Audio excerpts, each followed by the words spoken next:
Hello and welcome to another Cliff Reviews Art House. This time I'm reviewing the film Wicked, directed by Jon M. Chu. Now, I generally don't like musicals, so this was a very unlikely candidate for me to enjoy. I'm not wholly consistent, however, I can enjoy a good musical. Les Miserables I enjoyed. I love Mary Poppins. When I was a kid, I loved the original Wizard of Oz. I saw Wicked at the theatre and I thought it was okay.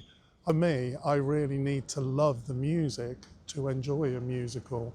So I know that Wicked has very strong fans and I don't want to offend people who love the music, but I find the music to Wicked bland. It's just typical theatrical musical composition.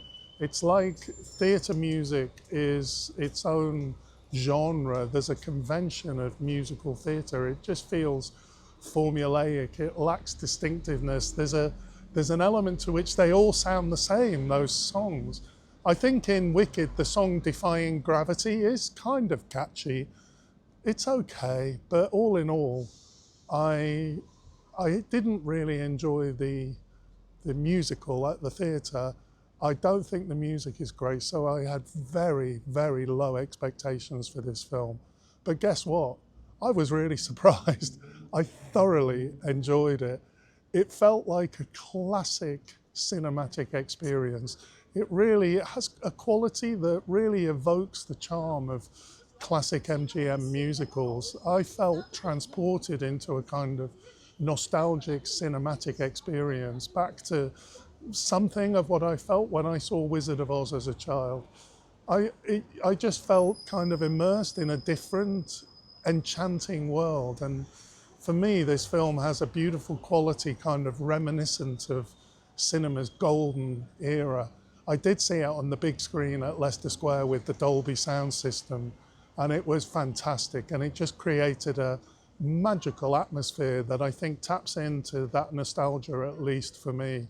And the world that it creates is just such a beautiful world that really appeals to the child in us.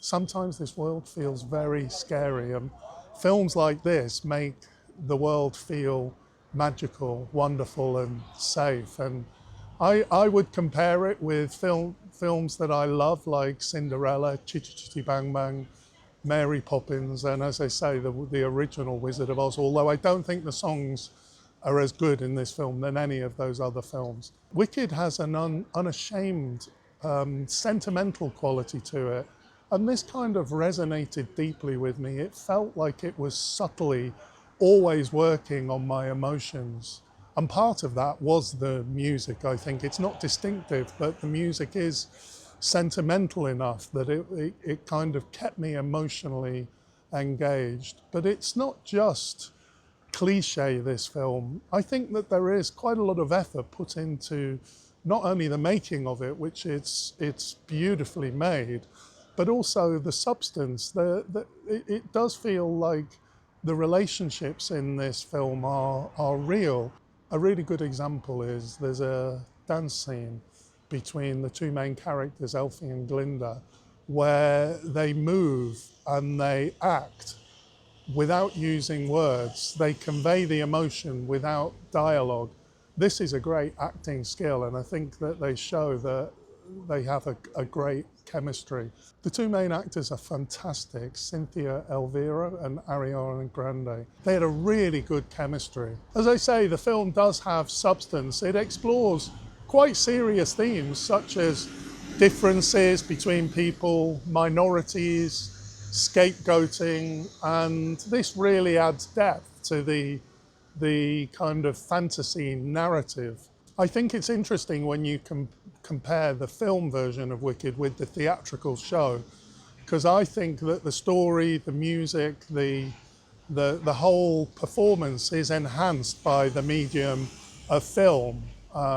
Unlike the stage version, the film has cinematic qualities which lift it, for me, to a much higher experience than what you can get in the theatre. The set design, it creates a totally convincing magical world, which you just don't have on the stage. And this elevates the story to be really magical and engaging. It's a really good example of how cinema can transform a stage musical into a more immersive experience, at least for me personally.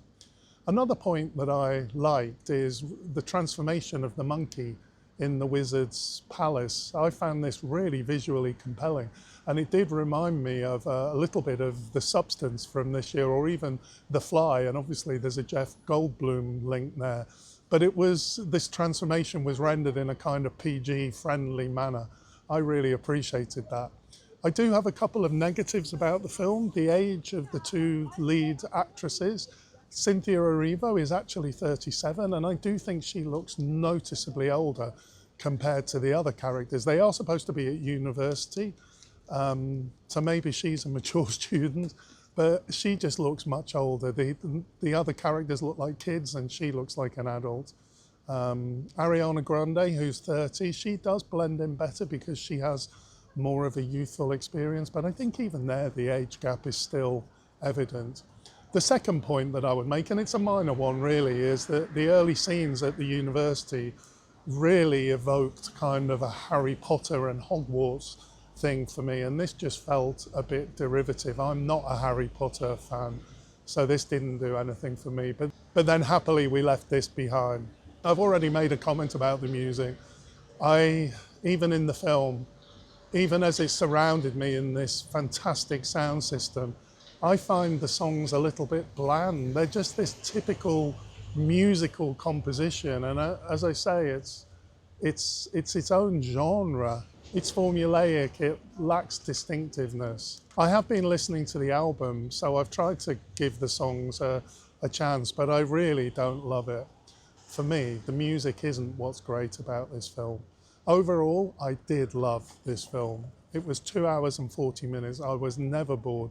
It was a great cinema experience. The songs for me are the least important part of it. The music is important because it does kind of make the film, it is a big part of the film, but the songs aren't the most important thing for me. What was important was this was a fantastic cinematic experience, a magical world. It's so cinematic. It feels like iconic cinema, and it's not so often that we get that these days. Thanks for watching, and I'll see you next time.